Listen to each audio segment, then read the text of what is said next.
50 বছর পর America Doomsday বিমান হঠাৎ করে ফিরিয়ে আনলেন ডোনাল্ড ট্রাম্প। এই বিমানকে কিন্তু সাধারণ নাগরিক এর আগে 50 বছর ধরে দেখেননি, কিন্তু কালকে হঠাৎ করে এই বিমানকে ওয়াশিংটন ডিসিতে স্পট করা যায়। লস অ্যাঞ্জেলেসের বিমানবন্দরে এই বিমানকে কালকে নামানো হয় মার্কিন সেনাবাহিনীর পক্ষ থেকে, এবং গোটা বিশ্বে যা শেষ 50 বছরে হয়নি সেটা হঠাৎ করে কেন ডোনাল্ড ট্রাম্প সকলের সামনে করলেন, সেটাই কিন্তু এখন সব থেকে বড় প্রশ্নের বিষয়। এই বিমানটি কি, কেন চারিদিকে এত চর্চা হচ্ছে, এবং এই বিমান কি রাশিয়ার নিউক্লিয়ার অ্যাটাককে রোখার জন্য ডোনাল্ড ট্রাম্প ফিরিয়ে নিয়ে আনলেন? কারণ শেষ দুদিন ধরে দুটো অরিসনিক মিসাইল কার্যত লন্ডভন্ড করে দিয়েছে ইউক্রেন।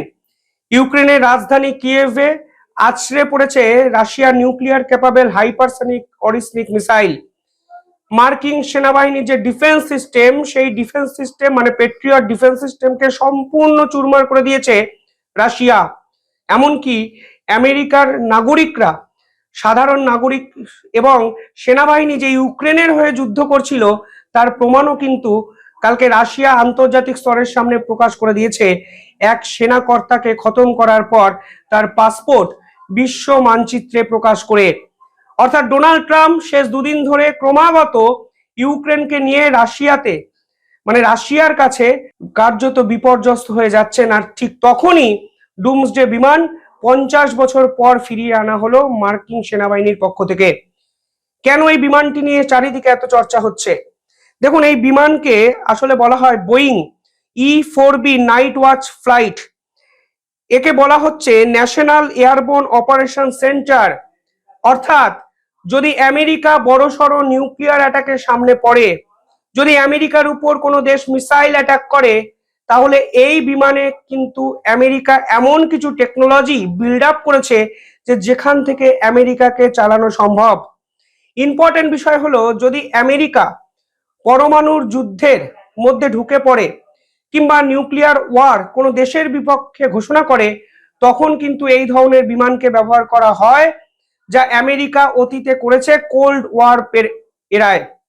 আজকের দিনে দাঁড়িয়ে এই বিমান কেন গুরুত্বপূর্ণ হয়ে যাচ্ছে? কারণ আমেরিকা আশঙ্কা প্রকাশ করছে যে কেউ বা কারা আমেরিকার উপর লার্জ স্কেল মিসাইল অ্যাটাক করতে পারে। তারা ভাবছে যে লিডারশিপকে টার্গেট করা হতে পারে। যখন লিডারশিপকে টার্গেট করা হয় তখন কিন্তু আমেরিকার প্রেসিডেন্ট এই বিমানে সওয়ার করেন এবং এখান থেকে আমেরিকাকে পরিচালনা করেন। এই বিমান কিন্তু ইলেকট্রোম্যাগনেটিক অ্যাটাক সামলানোর জন্য ক্যাপাবেল। অর্থাৎ নিউক্লিয়ার রিয়াকশনের ফলে যে নিউক্লিয়ার বিচ্ছুরণগুলো হয় তার বিপক্ষে কিন্তু এই বিমান শক্তিশালী অবস্থানে দাঁড়িয়ে থাকতে পারে। অর্থাৎ নিউক্লিয়ার অ্যাটাক হলে আমেরিকার প্রেসিডেন্ট এই বিমানে যদি সওয়ার করেন তার কোনো ক্ষতি কিন্তু হবে না। সাইবার এবং স্পেস বেস যে কোনো ডিসরাপশন এই বিমান কিন্তু রুখতে পারে, এবং গ্রাউন্ড বেস মিলিটারি এসকেলেশন যদি কোলাপস করে যায় তাহলে এই বিমান কিন্তু আকাশে প্রেসিডেন্টকে কিছুদিনের জন্য বাঁচিয়ে রাখতে পারেন। এখন হঠাৎ করে ডোনাল্ড ট্রাম্প কোন আশঙ্কায় এই ডুমসডে বিমানকে ফিরিয়ে আনলেন, সেটাই কিন্তু এখন মস্ত বড় প্রশ্ন। কোল্ড ওয়ার নিউক্লিয়ার স্ট্র্যাটেজির সময় এই বিমানকে কিন্তু প্রথম বিল্ড আপ করা হয়েছিল আমেরিকার পক্ষ থেকে। এই বিমান কি কি করতে পারে? এই বিমান এনশিওর করতে পারে যে প্রেসিডেন্ট বেঁচে থেকে শেষ মুহূর্ত অবধি অর্ডার পাস করতে পারবেন। অর্থাৎ এই বিমান আকাশে প্রায় 5 থেকে 7 দিন উঠতে পারবে এবং প্রেসিডেন্ট সহ প্রেসিডেন্টের যাবতীয় কর্মকাণ্ডকে এই বিমান মাঝ আকাশেই পরিচালনা করতে সাহায্য করতে পারেন। ইউএস নিউক্লিয়ার যে কমান্ড সিস্টেম এই বিমান থেকে কিন্তু কন্ট্রোল করা যাবে। অর্থাৎ ওয়াশিংটন ডিসিতে ডোনাল্ড ট্রাম্পের অফিসে যে যে কাজ করা হতো এই বিমানের ভিতরে একটি কৃত্রিম অফিস কিন্তু তৈরি করেছে আমেরিকা। এই বিমানের ক্যাপাবিলিটি কিন্তু অনেক। দেখুন, এই বিমানের অরিজিনাল যদি নাম দেখেন তাহলে একে বলা হচ্ছে বোয়িং 747-200। এই বিমানে 100 জনের বেশি ক্রু মেম্বাররা কিন্তু সওয়ার করতে পারবেন প্রেসিডেন্টের সঙ্গে। অর্থাৎ মিলিটারি হেড, একাধিক নিউক্লিয়ার ক্যাপাবিলিটি যিনি কন্ট্রোল করেন সেই হেড, ইন্টেলিজেন্স হেড, ডোনাল্ড ট্রাম্পের নিজস্ব টিম এবং আমেরিকার প্রেসিডেন্টের সিকিউরিটি অফিসাররা প্রাথমিকভাবে এই বিমানে কিন্তু জায়গা পাবেন প্রেসিডেন্টের অ্যাপ্রুভালের পরই। 5 থেকে 7 দিন এই বিমান উঠতে পারবে। তারপর যদি রিফিউল করা হয় মিড আকাশে, এই বিমান কিন্তু মাসও টানা আকাশে উড়ে আমেরিকাকে চালাতে সক্ষম। যে কোনো ধরনের ইলেকট্রোম্যাগনেটিক যে ফিল্ড আছে তার বিপক্ষে শক্তিশালী শিল্ড তৈরি করতে পারে এই বিমান। অর্থাৎ আমেরিকার উপরে পারমাণবিক মিসাইল বর্ষণ হলেও এই বিমানকে কিন্তু সেই পারমাণবিক বিচ্ছুরণ ছুঁতে অবধি পারবে না।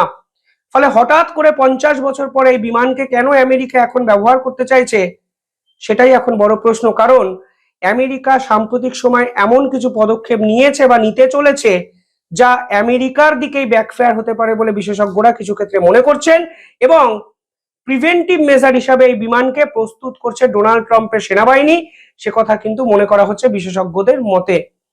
পাশাপাশি এই বিমানে 60টির বেশি স্যাটেলাইট আছে, যে স্যাটেলাইটগুলো দিয়ে তারা নিউক্লিয়ার সাবমেরিন স্ট্র্যাটেজিক একাধিক ইনফ্রাস্ট্রাকচারকে কন্ট্রোল করতে পারেন। এই বিমান থেকে সরাসরি ন্যাটোকে নির্দেশ দেওয়া সম্ভব, একাধিক মিসাইল সাইটকে কন্ট্রোল করা সম্ভব এবং স্পেস এবং সাইবার কমান্ডসকে কন্ট্রোল করা সম্ভব এই বিমানকে কাজে লাগিয়ে। পাশাপাশি আপনারা যদি দেখেন এই বিমানকে বলা হয় ফ্লাইং পেন্টাগন। কেন বলা হয়? কারণ এর ভিতরে সিচুয়েশন রুমস আছে। ভেনেজুয়েলাতে যখন আক্রমণ করা হয়েছিল, ডোনাল্ড ট্রাম্প সিচুয়েশন রুমে বসে পুরো অপারেশনটা কিন্তু দেখছিলেন। যেই রকম একটি সিচুয়েশন রুম এই বিমানের ভিতরে কিন্তু ইনস্টল করা আছে। সিকিউরিটি ব্রিফিং হলস আছে, এই বিমানে ইন্টেলিজেন্স অ্যানালাইসিস সেন্টার আছে, মিলিটারি কমান্ড ডেস্ক আছে। অর্থাৎ এই বিমান আকাশে 6 মাস ধরে উড়বে, প্রেসিডেন্ট ভিতরে থাকবে, একাধিক হাই প্রোফাইল অফিসাররা থাকবেন, মাটিতে মিলিটারি কমান্ড পৌঁছে যাবে এই স্যাটেলাইট গুলোকে কাজে লাগিয়ে। E4B এই বিমানটি এর আগে 50 বছর ধরে নাগরিকরা দেখেননি। হঠাৎ করে কালকে এটাকে স্পট করা গেছে ওয়াশিংটন ডিসিতে লস অ্যাঞ্জেলেস ইন্টারন্যাশনাল এয়ারপোর্টে। ইম্পর্টেন্ট বিষয় হলো এই বিমানের ফ্লাইং পাথ র্যাডার অফ করে সিক্রেট রাখা হতো, ফলে বিমানটি কোথা থেকে কোথায় যেত কেউ জানে না। হঠাৎ করে কালকে এটিকে আমেরিকা বিশ্বমঞ্চে উন্মুক্ত করে দেয় এবং মনে করা হতো এতদিন এই বিমানটি অফুট এয়ারফোর্স বেস থেকে চলতো, কিন্তু কালকে বিমানটি সরাসরি ওয়াশিংটন ডিসিতে এসে পৌঁছেছে। কেন এই বিমানটিকে হঠাৎ করে ব্যবহার করতে চাইছেন ডোনাল্ড ট্রাম্প? প্রথমত রাশিয়া। ভেনেজুয়েলা কাণ্ডের পর রাশিয়া কিন্তু ইউক্রেনকে ঝাঁঝরা করে দিচ্ছে। মার্কিন ডিফেন্স সিস্টেম, মার্কিন সেনাবাহিনীকে কার্যত বিপর্যস্ত করে তুলেছে রাশিয়ার একাধিক হাইপারসনিক মিসাইল।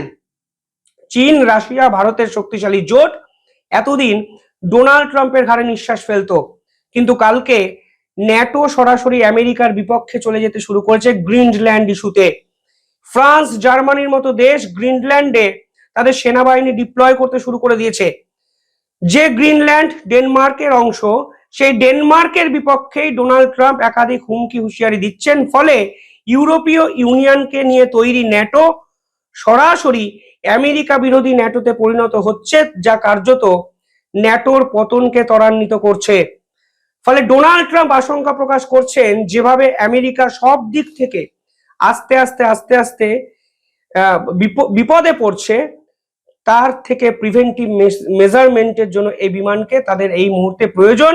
এবং ইরানের চলমান যুদ্ধ যদি শুরু হয় তাহলে কিন্তু আমেরিকা একদিকে ন্যাটো, অন্যদিকে ইউক্রেনের রাশিয়া, অন্যদিকে চায়নার তাইওয়ান এবং ইরান ইসরায়েলের এই যুদ্ধ, ফলে 4 দিক থেকে আমেরিকা কিন্তু কার্যত বিপদের মুখে পড়তে পারে। এবং সেই বিপদ থেকে যেন কোনো অবস্থাতেই প্রেসিডেন্ট মৃত্যুর মুখে ঢলে না পড়েন, তার জন্যই মার্কিন সেনা এই বিমানকে ফিরিয়ে আনলেন। কালকে ডেনমার্ক হুঁশিয়ারি দিয়ে বলেছিল যে ডোনাল্ড ট্রাম্প যদি গ্রিনল্যান্ডের দিকে এগোয় তাহলে আগে গুলি করা হবে, তারপরে কথা। অর্থাৎ মার্কিন সেনা এবং ডোনাল্ড ট্রাম্পের বিপক্ষে শক্তিশালী জোট আমেরিকাকে কিন্তু বিপদে ফেলতে শুরু করেছে। সেই বিপদের চিহ্ন হিসাবে ডুমসডে বিমানের 50 বছর পর ফিরে আসা। কিভাবে দেখছেন আপনারা পুরো বিষয়টি কমেন্টে জানাবেন। দেখতে থাকুন দ্য ইন্ডিপেন্ডেন্ট বেঙ্গল। ধন্যবাদ।